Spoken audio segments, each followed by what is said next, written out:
Martin Romualdez, bakit tahimik pa rin, kahit sa kabila ng mga kasong inihain laban sa kanya? Alamin. Bago ang lahat, please like and subscribe para sa iba pang update sa ating bansa. Martin Romualdez hindi pa rin nagsasalita tungkol sa kaso ng naihain laban sa kanya, at bakit tila ang mga kaalyado lang niyang mga kongresista ang laging nagsasalita at pinapalabas pa na sila ang biktima. Pakinggan natin ang balita. Mariing kinundina ng ilang House leader ang pagsasampa ng kaso laban kina House Speaker Martin Romualdez, Representative Saldico at Representative Manix Delipe na iniugnay sa umano'y 241 billion pesos insertion na 2025 national budget.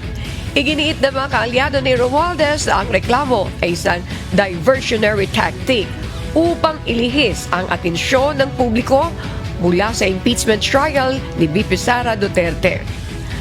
Samantala, naghain naman ng petisyon sa Korte Suprema ang ilang mambabatas upang ideklarang unconstitutional ang 2025 national budget dahil sa umano'y mga blankong item sa bicameral report. Malinaw na mayroong krimen na nangyari. Malinaw na Martin Romualdez, Saldico, at Mr. Dalipe committed a crime against the Republic of the Philippines. Hiwalay po natin yung politika dito. Mag-focus po tayo doon sa krimen na nangyari. February 10, 2025, isang malaking kontrobersyang legal ang lumutang laban kay House Speaker Martin Romualdez at iba pang mga pinuno ng Kongreso. Si dating Speaker Pantaleon Alvarez, kasama ang iba pang mga nagreklamo, ay nagsampa ng kasong kriminal at katiwalian laban kay Romualdez at sa kanyang mga kasamahan. Ang reklamo ay nakatuon sa umano'y pagpapek ng mga dokumentong pambatas na may kaugnayan sa pambansang budget para sa 2025. Ang pangunahing issue sa kaso ay ang pagkakadiskubre ng mga blankong espasyo sa inaprobahang ulat ng Bicameral Conference Committee tungkol sa budget na ipinasa ng parehong Kamara at Senado. Ang mga puwang na ito ay kalaunan napunan sa opisyal na kopyang ipinadala sa opisina ng Pangulo na may kinalaman sa malaking halaga na 241 bilyon. Ipinahayag ng mga nagreklamo na ang ganitong kalaking pagbabago ay hindi maaring ituring bilang simpleng typographical error. Dahil dito, inakusahan nila ang mga nasasakdal ng falsification sa ilalim ng Article 170 ng Revised Penal Code. Bilang tugon, itinanggi ni House Majority Leader Manix Dalipe ang anumang irregularidad.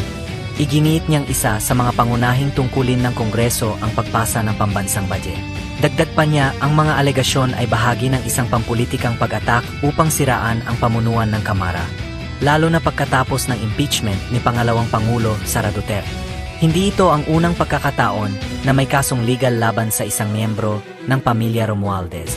Noong Hunyo 2023, ibinasura ng Sandiganbayan ang isang forfeiture case laban kay Alfredo Romualdez, kapatid ng dating First Lady Imelda Marcos.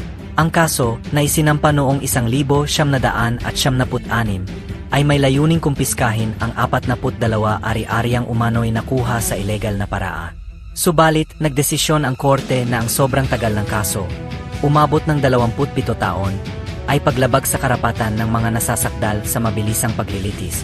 Binigyang diin ng hukuman na dahil sa matagal na proseso, naging mahirap para sa akusado na makakuha ng ebidensya at maihanda ng maayos ang kanilang defense. Ang mga kasong ito ay nagpapakita ng patuloy na mga usaping legal na kinakaharap ng pamilya Romualdez. Ipinapakita rin nito ang mga issue sa proseso ng paggawa ng batas, alegasyon ng katiwalian, at ang kahalagahan ng mabilis na resolusyon sa mga usaping legal.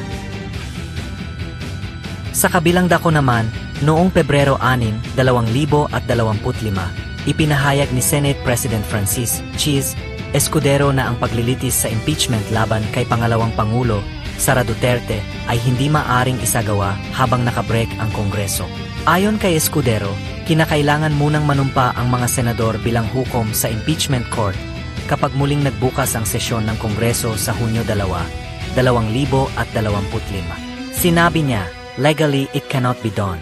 Dagdag pa ni Escudero, ang paglilitis ay maaring magsimula pagkatapos ng State of the Nation Address, SONA, ni Pangulong Ferdinand Marcos Jr.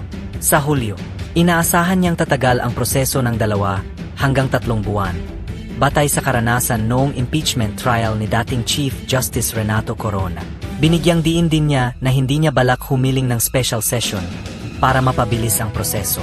Bilang paalala sa kanyang mga kapwa-senador, hinimok ni Escudero na umiwas muna sa pagbibigay ng mga pahayag tungkol sa impeachment upang mapanatili ang pagiging patas at integridad ng Senado bilang isang impeachment court.